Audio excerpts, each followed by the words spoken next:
आज हम पहले राजाओं की पुस्तक में अध्याय 13, 14 और दूसरे इतिहास की पुस्तक में से अध्याय 11 और 12 का अध्ययन करेंगे। पहले राजाओं की पुस्तक का अध्याय 13। तब यहोवा से वचन पाकर परमेश्वर का एक जन यहूदा से बेतेल को आया और यारोबाम धूप जलाने के लिए वेदी के पास खड़ा था। उस जन ने यहोवा से वचन पाकर वेदी के विरुद्ध यूं पुकारा, वेदी हे वेदी, यहोवा यूं कहता है कि सुन, दाऊद के कुल में योशिय्याह नामक एक लड़का उत्पन्न होगा। वह उन ऊंचे स्थानों के याजकों को जो तुझ पर धूप जलाते हैं तुझ पर बलि कर देगा और तुझ पर मनुष्यों की हड्डियां जलाई जाएगी। और उसने उसी दिन यह कहकर उस बात का एक चिन्ह भी बताया कि यह वचन जो यहोवा ने कहा है, इसका चिन्ह यह है कि यह वेदी फट जाएगी और इस पर की राख गिर जाएगी। तब ऐसा हुआ कि परमेश्वर के जन का यह वचन सुनकर जो उसने बेतेल के विरुद्ध पुकार कर कहा, यारोबाम ने वेदी के पास से हाथ बढ़ाकर कहा, उसको पकड़ लो। तब उसका हाथ जो उसकी ओर बढ़ाया गया था सूख गया और वह उसे अपनी ओर खींच न सका, और वेदी फट गई और उस पर की राख गिर गई। अतः वह चिन्ह पूरा हुआ जो परमेश्वर के जन ने यहोवा से वचन पाकर कहा था। तब राजा ने परमेश्वर के जन से कहा, अपने परमेश्वर यहोवा को मना और मेरे लिए प्रार्थना कर कि मेरा हाथ ज्यों का त्यों हो जाए। तब परमेश्वर के जन ने यहोवा को मनाया और राजा का हाथ फिर ज्यों का त्यों हो गया। तब राजा ने परमेश्वर के जन से कहा, मेरे संग घर चलकर अपना प्राण ठंडा कर और मैं तुझे दान भी दूंगा। परमेश्वर के जन ने राजा से कहा, चाहे तू मुझे अपना आधा घर भी दे तो भी तेरे घर न चलूँगा, और इस स्थान में मैं न तो रोटी खाऊंगा और न पानी पीऊँगा, क्योंकि यहोवा के वचन के द्वारा मुझे यूँ आज्ञा मिली है कि न तो रोटी खाना और न पानी पीना और न उस मार्ग से लौटना जिससे तू जाएगा। इसलिए वह उस मार्ग से जिससे बेतेल को गया था न लौटकर दूसरे मार्ग से चला गया। बेतेल में एक बूढ़ा नबी रहता था और उसके एक बेटे ने आकर उससे उन सब कामों का वर्णन किया जो परमेश्वर के जन ने उस दिन बेतेल में किए थे, और जो बातें उसने राजा से कही थी उनको भी उसने अपने पिता से कह सुनाया। उसके बेटों ने तो यह देखा था कि परमेश्वर का वह जन जो यहूदा से आया था किस मार्ग से चला गया। अतः उनके पिता ने उनसे पूछा, वह किस मार्ग से चला गया? और उसने अपने बेटों से कहा, मेरे लिए गद्दे पर काठी बांधो। तब उन्होंने गद्दे पर काठी बांधी और वह उस पर चढ़ा और परमेश्वर के जन के पीछे जाकर उसे एक बांज वृक्ष के नीचे बैठा हुआ पाया और उससे पूछा, परमेश्वर का जो जन यहूदा से आया था, क्या तू वही है? उसने कहा, हाँ वही हूँ। उसने उससे कहा, मेरे घर चलकर भोजन कर। उसने उसे कहा, मैं न तो तेरे संग लौट सकता और न तेरे संग घर में जा सकता हूँ, और न मैं इस स्थान में तेरे संग रोटी खाऊंगा न पानी पीऊंगा, क्योंकि यहोवा के वचन के द्वारा मुझे यह आज्ञा मिली है कि वहाँ न तो रोटी खाना और न पानी पीना, और जिस मार्ग से तू जाएगा उससे न लौटना। उसने कहा, जैसा तू नबी है वैसा ही मैं भी नबी हूँ। और मुझसे एक दूत ने यहोवा से वचन पाकर कहा कि उस पुरुष को अपने संग अपने घर लौटा ले आ कि वह रोटी खाए और पानी पिए। यह उसने उसे झूठ कहा। अतएव वह उसके संग लौट गया और उसके घर में रोटी खाई और पानी पिया। जब वे मेज पर बैठे ही थे कि यहोवा का वचन उस नबी के पास पहुंचा जो दूसरे को लौटा ले आया था।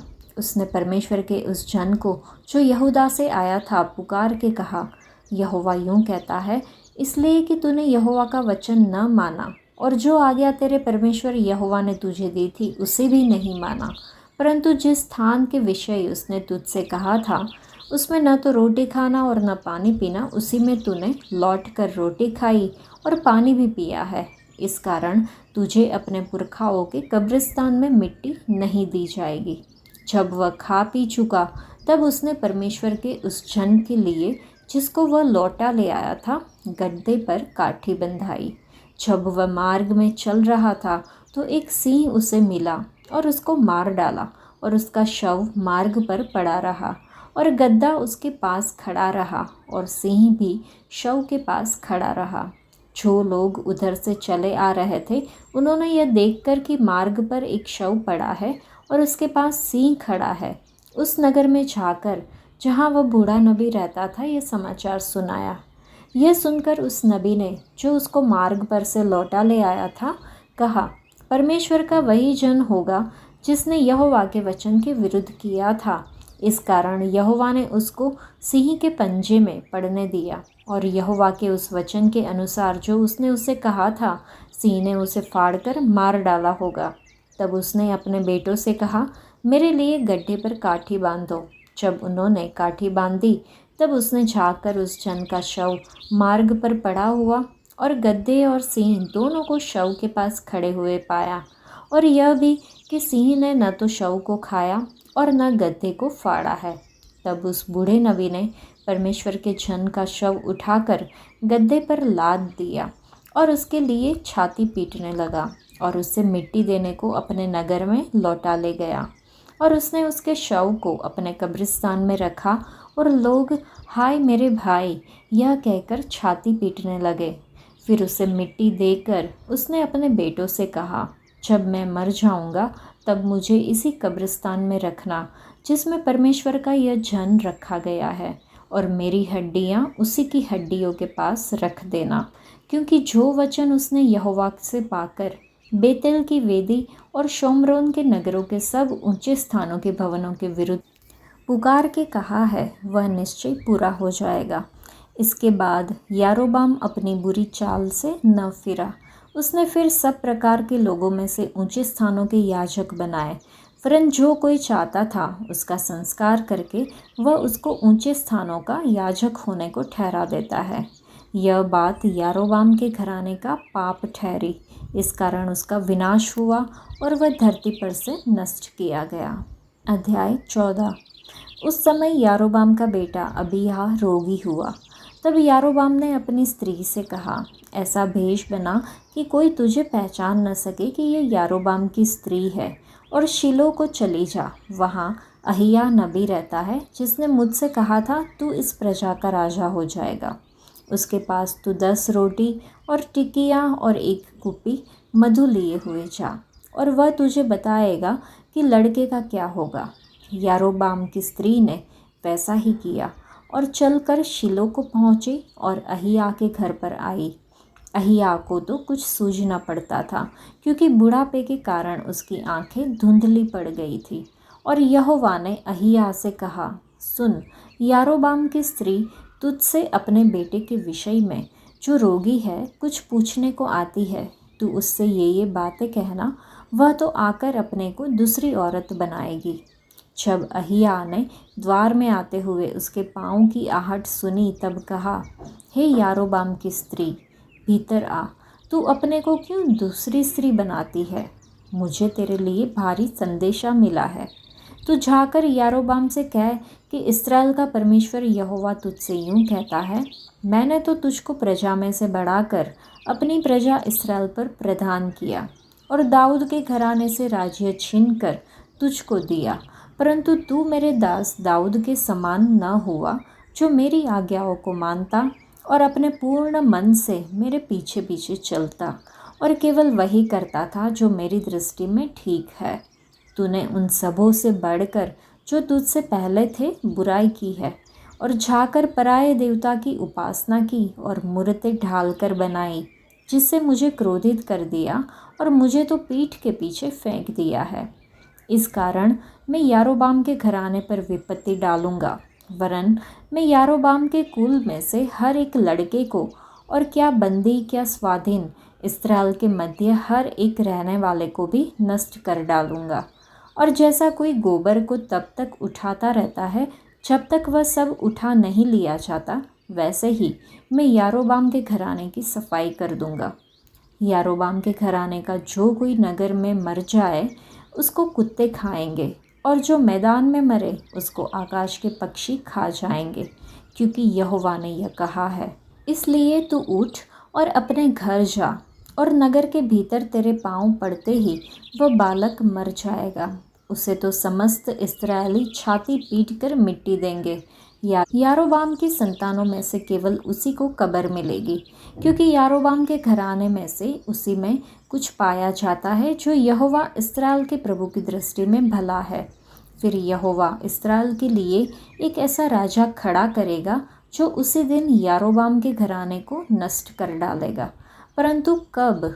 यह अभी होगा, क्योंकि यहोवा इस्राएल को ऐसा मारेगा जैसा जल की धारा से नरकट हिलाया जाता है, और वह उनको इस अच्छी भूमि में से जो उसने उनके पुरखाओं को दी थी उखाड़ कर महानद के पार तितर बितर करेगा, क्योंकि उन्होंने अशेरा नामक मूर्तें अपने लिए बनाकर यहोवा को क्रोध दिलाया है।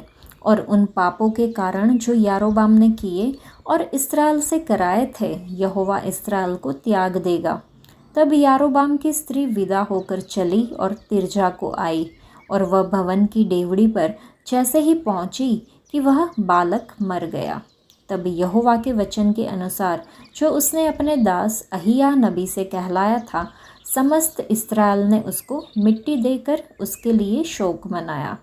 यारोबाम के और काम, अर्थात उसने कैसा कैसा युद्ध किया और कैसा राज्य किया, यह सब इस्राएल के राजाओं के इतिहास की पुस्तक में लिखा है। यारोबाम 22 वर्ष तक राज्य करके अपने पुरखाओं के साथ सो गया, और नादाब नामक उसका पुत्र उसके स्थान पर राजा हुआ। सुलेमान का पुत्र रहूबियाम यहूदा में राज्य करने लगा।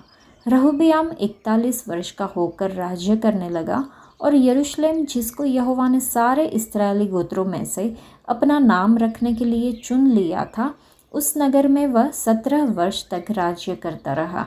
और उसकी माता का नाम नामाह था, जो अम्मोनी स्त्री थी। और यहूदी लोग वह करने लगे जो यहोवा की दृष्टि में बुरा है, और अपने पुरखाओं से भी अधिक पाप करके उसकी जलन भड़काई।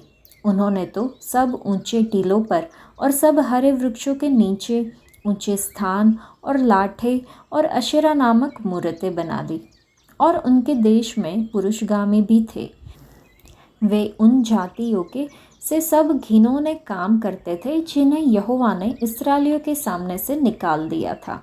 राजा रहूबियाम के 5वें वर्ष में मिस्र का राजा शीशक यरूशलेम पर चढ़ाई करके यहोवा के भवन की अनमोल वस्तुएं और राजभवन की अनमोल वस्तुएं सब की सब उठा ले गया, और सोने की जो ढालें सुलेमान ने बनाई थी सबको वह ले गया। इसलिए राजा रहूबियाम ने उनके बदले पीतल की ढालें बनवाई और उन्हें पहरुओं के प्रधानों के हाथ सौंप दिया, जो राजभवन के द्वार की रखवाली करते थे। और जब जब राजा यहोवा के भवन में जाता था, तब तब पहरुए उन्हें उठा ले चलते और फिर अपनी कोठरी में लौटा कर रख देते थे। रहूबियाम के और सब काम जो उसने किए, वह क्या यहूदा के राजाओं के इतिहास की पुस्तक में नहीं लिखे हैं? रहूबियाम और यारोबाम में सदा लड़ाई होती रही, और रहूबियाम, जिसकी माता नामाह नामक एक अम्मोनी थी, अपने पुरखाओं के साथ सो गया, और उन्हीं के पास दाऊदपुर में उसको मिट्टी दी गई, और उसका पुत्र अबियाम उसके स्थान पर राज्य करने लगा। दूसरे इतिहास की पुस्तक में अध्याय 11।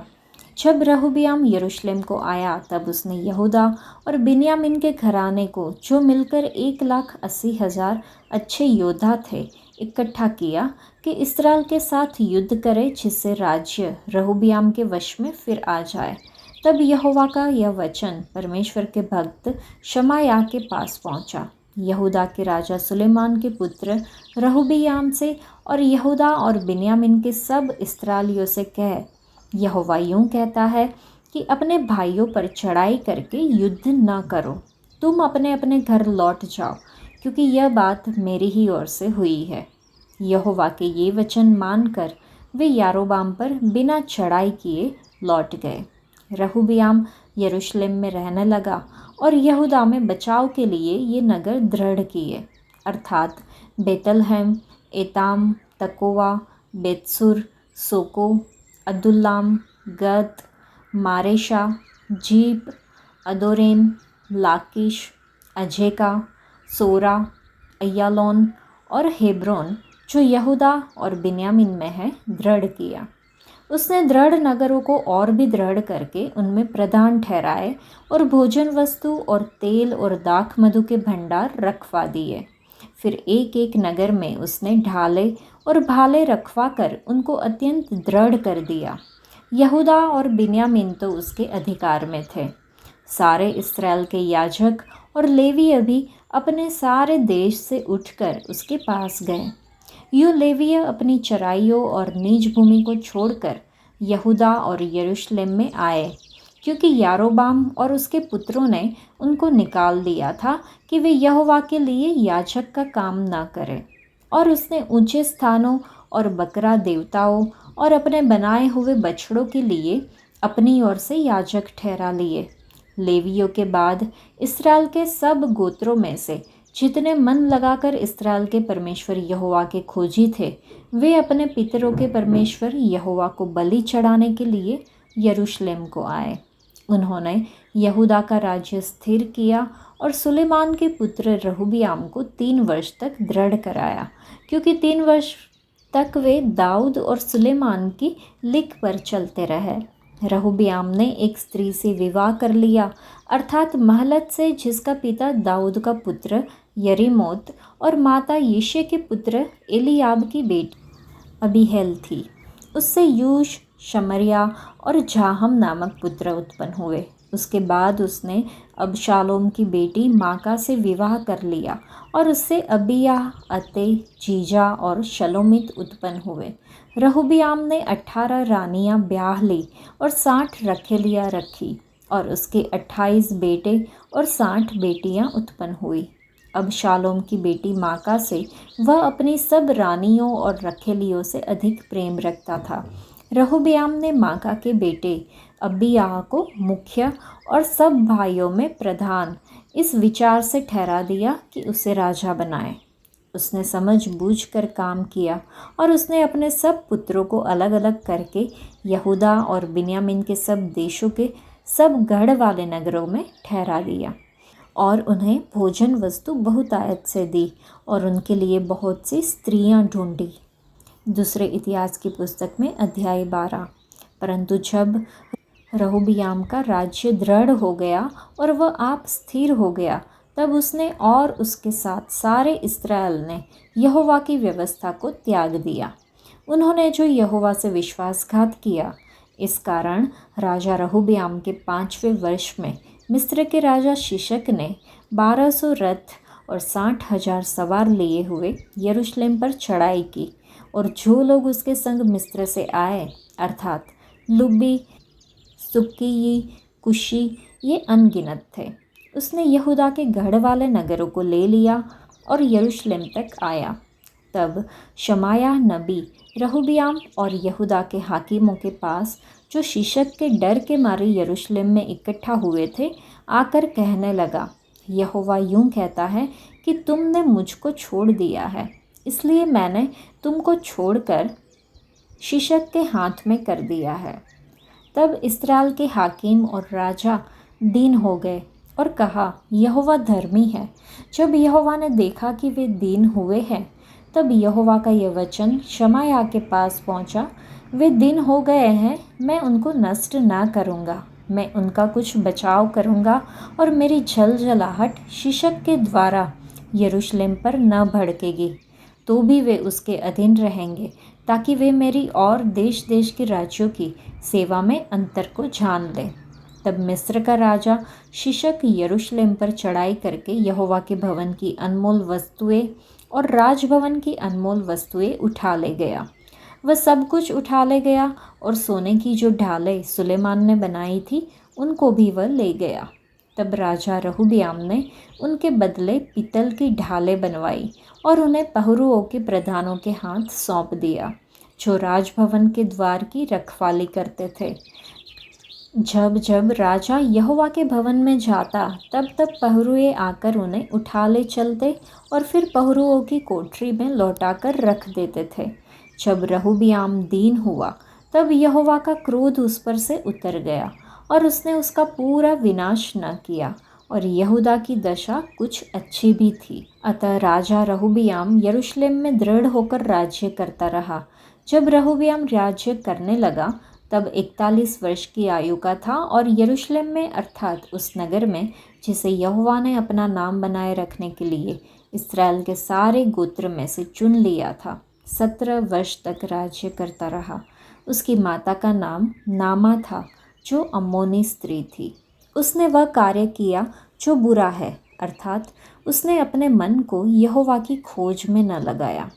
आदि से अंत तक रहोबियाम के काम क्या शमाया नबी और इदो दर्शी की पुस्तकों में वंशावलियों की रीति पर नहीं लिखे हैं? रहोबियाम और यारोबाम के बीच तो लड़ाई सदा होती रही और रहोबियाम अपने पुरखाओं के संग सो गया और दाऊदपुर में उसको मिट्टी दी गई और उसका पुत्र अबिया उसके स्थान पर राज्य करने लगा। पहले राजाओं की पुस्तक के अध्याय 13 में हमने देखा कि यारोबाम का सामना करने वाले नबी की कहानी है और उसकी वेदी पर न्याय के बारे में है। वह अध्याय आज्ञाकारिता, आज्ञा उल्लंघन और परमेश्वर के न्याय के विषयों पर प्रकाश डालता है। भविष्यद्वक्ता की परमेश्वर और उसके संदेश के प्रति वफादारी के बारे में भी हम देख सकते हैं। यारोबाम के साथ भविष्यवक्ता का टकराव उसकी निर्भीकता और परमेश्वर के प्रति वफादारी को दर्शाता है। यारोबाम की वेदी पर न्याय मूर्ति पूजा के प्रति परमेश्वर की अस्वीकृति को उजागर करता है। बेथेल में खाने या पीने से भविष्यवक्ता का इनकार परमेश्वर के निर्देशों के प्रति उसकी आज्ञाकारिता को दर्शाता है। यहूदा के परमेश्वर का एक जन यारोबाम का सामना करता है। उसके द्वारा स्थापित मूर्ति पूजा प्रथाओं के विरुद्ध भविष्यवाणी करता है। भविष्यवाणी बेतेल में वेदी के विनाश और एक धर्मी राजा के उदय की भविष्यवाणी करती है। हालांकि परमेश्वर का जन एक बूढ़े भविष्यवक्ता द्वारा धोखा खा जाता है और परमेश्वर की आज्ञा का उल्लंघन करता है, जिसके परिणाम स्वरूप उसकी असामयिक मृत्यु हो जाती है। परमेश्वर की आज्ञा का पालन करना सर्वोपरि है। उनके निर्देशों के प्रति सच्चे रहें और उन विकर्षणों से सावधान रहें जो आपको भटका सकते हैं। परमेश्वर के उद्देश्य को पूरा करने के लिए आपकी विश्वास की यात्रा में ईमानदारी आवश्यक है। परमेश्वर ने अपने न्याय के वचन की 2 तरीकों से पुष्टि की। सबसे पहले उन्होंने अवज्ञाकारी राजा का न्याय किया। दूसरे, उन्होंने वेदी के विरुद्ध तत्काल वचन को पूरा किया। यारोबाम जानता था कि उसकी एकमात्र आशा प्रभु और उसके प्रतिनिधि में थी। यारोबाम ने वास्तव में यहाँ पश्चाताप नहीं किया, या यदि उसने किया भी तो केवल एक क्षण के लिए। परमेश्वर से कुछ प्राप्त करने की इच्छा करना पश्चाताप के समान नहीं है। परमेश्वर के जन ने यारोबाम पर बहुत ही अनुग्रह दिखाया। वह जल्द ही गिरफ्तारी से अपने सताने वाले के लिए मध्यस्थ बन गया। यह परमेश्वर के जन और विशेष रूप से परमेश्वर की ओर से बड़ी दया थी जिसने उसकी प्रार्थना का उत्तर दिया। पहले राजाओं की पुस्तक में अध्याय 14 में शुरुआत राजा यारोबाम की निरंतर मूर्ति पूजा से होती है, जिसके कारण परमेश्वर का न्याय होता है। उसका बेटा अबिया बीमार पड़ जाता है, जिसके कारण यारोबाम भविष्यवक्ता अहिया से मार्गदर्शन मांगता है। परमेश्वर प्रकट करते हैं कि यारोबाम की बेवफाई के कारण न्याय आसन्न है। भविष्यवाणी यारोबाम की वंशावली के अंत की भविष्यवाणी करती है, जो दूसरों को परमेश्वर से दूर ले जाने के परिणामों पर जोर देती है। यह अध्याय आज्ञा पालन के महत्व और परमेश्वरीय आज्ञाओं से भटकने के गंभीर परिणामों पर प्रकाश डालता है। हमारे चुनावों का स्थायी प्रभाव होगा। अगुओं के रूप में, चाहे हमारे घरों में या समुदाय में, हमें दूसरों को धार्मिकता की ओर मार्गदर्शन करने और परमेश्वर के प्रति वफादारी बनाए रखने का प्रयास करना चाहिए। रहोबाम की मृत्यु और उसके शासनकाल का सारांश हम यहाँ पे समझ सकते हैं। अगर हम दूसरे इतिहास की पुस्तक में देखें तो वहाँ पे रहोबियाम का सारांश कुछ इस प्रकार है कि और उसने बुराई की क्योंकि उसने यहोवा की खोज करने के लिए अपना मन तैयार नहीं किया। ये यहोवा के साथ उसके व्यक्तिगत संबंध की कमी को दर्शाता है। वह एक मूर्ति पूजक माँ से पैदा हुआ था और एक पतित पिता से पैदा हुआ था। ऐसे अशुद्ध झरने से मीठा पानी कैसे निकल सकता है। यह विवरण इस बात के साथ ख़त्म होता है कि रहोबियाम की माँ नामा थी, जो एक अम्मोनी स्त्री थी। क्या यह लेखक का हमें यह याद दिलाने का तरीका नहीं है कि यह सुलेमान का विदेशी पत्नियों से विवाह था जिसने सबसे पहले तीव्र पतन की शुरुआत की थी। रहोबाम और यारोबाम के बीच उनके पूरे जीवन में युद्ध चलता रहा। ये दोनों बहुत ही अलग थे। रहोबियाम ने एक तानाशाह की तरह शासन किया, बुरे काम शुरू किए और अपने जीवन के अंत में खुद को परमेश्वर के सामने दिन कर लिया। यारोबाम ने एक लोक लुभावन व्यक्ति की तरह शासन किया, बहुत ही बढ़िया वादे के साथ शुरू किया लेकिन बहुत ही बुरा अंत किया। हमने देखा कि यारोबाम की पत्नी ने बेवजह अपना भेष बदला। उसे नहीं पता था कि परमेश्वर का जन देख नहीं सकता, लेकिन फिर भी उसने सुना। परमेश्वर ने उसे उसके बारे में और उसके पति के परिवार के दुखद भाग्य के बारे में बताया। उसने दरवाजे पर उसके कदमों की आवाज़ सुनी। शक्तिशाली जोड़े ने मिलकर बूढ़े भविष्यवक्ता को मूर्ख बनाने का फैसला किया, लेकिन रंगे हाथ पकड़े गए। बदले में उन्हें सौदे से कहीं ज़्यादा मिला। परमेश्वर ने उनके दिखावे को समझ लिया। वे अपने बीमार बेटे के बारे में कुछ कहना चाहते थे, लेकिन इसके बजाय उन्हें उससे कहीं ज़्यादा मिला। यारोबाम का पूरा घर आखिर नष्ट हो जाएगा, क्योंकि उसने प्रभु के विरुद्ध पाप किया था और राष्ट्र को पाप में लेकर गया था। परमेश्वर को मूर्ख बनाना आसान नहीं है, चाहे हम कितनी भी कोशिश करें। वह हमारे दिल की भावना और इरादे को जानते हैं और देखते हैं।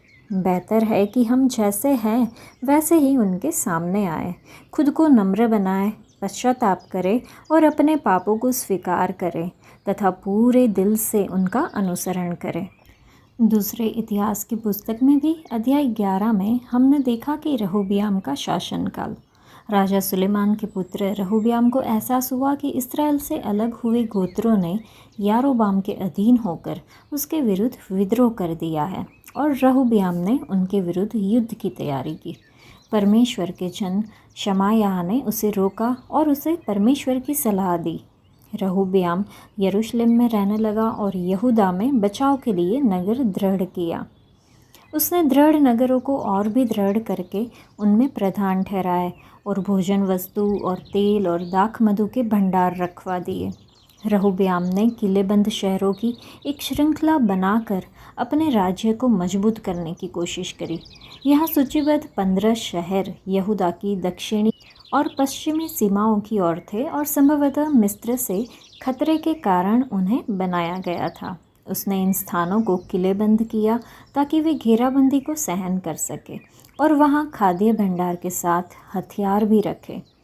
सारे इस्राएल के याजक और लेवीय भी अपने सारे देश से उठकर उसके पास गए। यूँ लेवीय अपनी चराइयों और अपनी निज भूमि को छोड़कर यहूदा और यरूशलेम में आए, क्योंकि यारोबाम और उसके पुत्रों ने उनको निकाल दिया था कि वे यहोवा के लिए याजक के रूप में काम न करें। और उसने ऊंचे स्थानों और बकरा देवताओं और अपने बनाए हुए बछड़ों के लिए अपनी ओर से याजक ठहरा लिए। लेवियों बाद इस्राएल के सब गोत्रों में से जितने मन लगाकर इस्राएल के परमेश्वर यहोवा के खोजी थे, वे अपने पितरों के परमेश्वर यहोवा को बलि चढ़ाने के लिए यरूशलेम को आए। उत्तरी राज्य के पहले राजा यारोबाम की राजकीय मूर्ति पूजा ने वास्तविक लेवियों और 10 उत्तरी राज्य से बचे हुए परमेश्वर के लोगों को दक्षिणी राज्य में जाकर उसे मजबूत करने के लिए मजबूर किया। अपने पिता राजा सुलेमान की तरह रहोबियाम ने बहुविवाह का सहारा लेकर खुद को कमज़ोर कर लिया। उसकी 18 पत्नियां और 60 रखेले थी। उसने अबशालोम की पोती और अपनी पत्नी माका से उत्पन्न हुए अपने बेटे अबियाह को अपना उत्तराधिकारी नियुक्त कर दिया। उसने समझबूझकर काम किया और उसने अपने सब पुत्रों को अलग अलग करके यहूदा और बिन्यामीन के सब देशों के सब गढ़ वाले नगरों में ठहरा दिया और उन्हें भोजन वस्तु बहुतायत से दी और उनके लिए बहुत सी स्त्रियां ढूंढी। उसने अपने पुत्रों के साथ बुद्धिमानी से काम लिया, उन्हें अलग अलग गढ़ वाले शहरों की कमान सौंपी। ताकि वे अबीहा या उसके खिलाफ जाने या यारोबाम के साथ मिलकर षड्यंत्र करने के लिए लुभाए न जाए। उसने उन्हें भरपूर भरण पोषण और समृद्ध जीवन प्रदान करके बुद्धिमानी से काम लिया जो उनके राजसी पद के लिए उपयुक्त था, ताकि वे असंतोष या विद्रोह के प्रलोभन से प्रभावित न हो। उसने उन्हें कई पत्नियां दिलवाई, शायद इसलिए कि वे ऐसे संबंध विकसित कर सके जो उनके लिए फ़ायदेमंद हो। लेकिन बहुविवाह एक ऐसा पाप है जो हमेशा विभाजित प्रेम और अनुचित पक्षपात के दुख की ओर ले जाता है। माता पिता को बच्चों के साथ बुद्धिमानी से काम लेना चाहिए, परमेश्वर की मदद मांगनी चाहिए, ताकि बच्चे बड़े होकर परमेश्वर के राज्य के जिम्मेदार नागरिक बन सके। दूसरे इतिहास की पुस्तक के अध्याय 12 से हम समझ सकते हैं कि परमेश्वर किसी व्यक्ति को तब तक नहीं छोड़ते जब तक कि वे पहले उससे छोड़ न दे। इतिहास के लेखक अक्सर बताते हैं कि परमेश्वर की आशीष आज्ञा पालन के बाद आती है, जबकि दंड आज्ञा उल्लंघन का परिणाम है। जब राजा रहोबियाम विश्वासघाती हो गया तो परमेश्वर ने उसे उसके शत्रुओं से बचाना बंद कर दिया। हम यह उम्मीद नहीं कर सकते कि परमेश्वर हमें जीवन के खतरों या शैतान के हमलों से बचाएंगे अगर हम उनके प्रति विश्वासघाती है और आज्ञा उल्लंघन करते हैं।